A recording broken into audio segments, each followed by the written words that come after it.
बोला गया है कि walking at 3/4 of its usual speed a man is 18 minute late, the usual time taken by him to cover the distance. छोटा सा सवाल कि अपनी सामान्य चाल के 3/4 से चलने पर एक व्यक्ति 18 मिनट लेट होता है। अपनी सामान्य चाल से चलने पर एक व्यक्ति जो है, ठीक है, 3/4 के चलने से 18 मिनट देरी से पहुंचता है। उसी दूरी को तय करने के लिए उसके द्वारा लिया गया सामान्य समय कितना होगा, बताइए। ठीक है, उसी दूरी को तय करने के लिए उसके द्वारा सामान्य जो समय है वो कितना होगा, बता दीजिए जल्दी से आंसर। बहुत ही साधारण क्वेश्चन है, एक लाइन में आप इसको बता सकते हैं, 1 सेकंड में आपका आंसर आ सकता है, बिल्कुल। ठीक है, देखो स्पीड उसकी कितनी थी, 3/4 थी। ठीक है, और वो लेट कितना हुआ, बोलेंगे सर 18 मिनट लेट पहुंचा है। अब आज के बाद समझो, एकदम 1 सेकंड में आंसर दे दोगे। कितना मिनट लेट है, 18 मिनट लेट है। अगर उसकी ओरिजिनल टाइम पता करनी है कि वो पहले कितने देर में पहुंचता था, तो देखो इनका अंतर कितने का है, 1 का, तो ऊपर वाले को ऊपर वाले के साथ गुना कर दो, यानी 18 × 3 54 मिनट में वो पहले पहुंचता था। और अब बोलेगा कि नया टाइम कितना है, न्यू टाइम कितना है, तो ऊपर वाले को नीचे वाले के साथ गुना कर दो, 18 चौके 72 मिनट हो जाएगा हमारा करेक्ट आंसर। और बोलेगा लेट कितना है, तो लेट के लिए देखोगे तो ऑलरेडी बोल रखा है कि वो 18 मिनट लेट है, तो लेट का तो पता ही नहीं करना है। समझ में आ गया बात। जब भी इन दोनों का अंतर जो है वो 1 का होगा और बोलेगा कि पहले कितना समय लगता था, 18 × 3, अब कितना समय लगता है, 18 × 4, सीधा का सीधा उत्तर देंगे, काम खत्म। तो बोला यूजुअल टाइम पहले कितना समय लगता था, तो 18 × 3 यानी 54 मिनट। समझ में आया। अब इसी के आधार पर 2-3 क्वेश्चन आप लोग बताइए। अगर कोई व्यक्ति अपने गति का जो है, ठीक है, अगर कोई व्यक्ति अपने गति का 6/7 चलता है और वो 10 मिनट लेट पहुंच जाता है, तो बताओ उसका ओरिजिनल टाइम कितना था और उसका नया टाइम कितना है।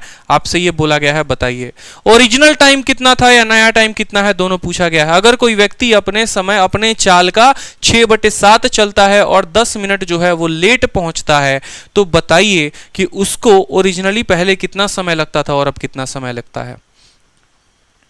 ठीक है, बिल्कुल, उसको पहले कितना समय लगता था और अब कितना समय लगता है, बता दीजिए जल्दी से। तो सिंपल सा बात है कि पहले का समय पता करना है तो 6 और 10 को गुना करो, यानी कितना हो गया, 60। और अब का पता करना है तो 7 × 10 पता करो, यानी कितना हो गया, 70 हो गया। ये हम तब करेंगे जब इन दोनों का अंतर कितने का होगा, 1 का। लेकिन बहुत ऐसे सवाल होंगे जहां पर इनका अंतर 1 का नहीं होगा, वहां कैसे करोगे। जैसे अगर एक सवाल बोला जाए, एक व्यक्ति अपने समय अपने चाल का 5/7 से चले, अपने गति के 5/7 से चले, और तब जो है वो 10 मिनट विलंब पहुंचता है किसी स्थान पर, तो बताइए कि पहले उसको समय कितना लगता था उस दूरी को तय करने में, और अब उसको उस दूरी को तय करने में कितना समय लगेगा, ये पूछा गया है। ठीक है, कोई समस्या का बात। ठीक है, पहले 10 मिनट अपने गति के 5/7 से कोई व्यक्ति चलता है, 10 मिनट लेट पहुंचता है क्योंकि उसने अपनी गति को कम कर दिया है, तो पहले कितना लगता था समय, अब कितना लगता है। ठीक है, अब बहुत बच्चे क्या करेंगे, एकदम सीधा बोलेंगे, अरे सर गुना कर दीजिए इसको, लीजिए सर गुना कर दीजिए। कोई बात नहीं, आप कर दीजिए गुना, 5 को 10 के साथ गुना करेंगे 50, लेकिन आपको भाग भी करना पड़ेगा। और कितने से, तो जितना इनका अंतर है, इनका अंतर कितने का है, 2 का है, तो आपको इसको 2 के साथ भाग करना पड़ेगा, तो आपका आएगा 25।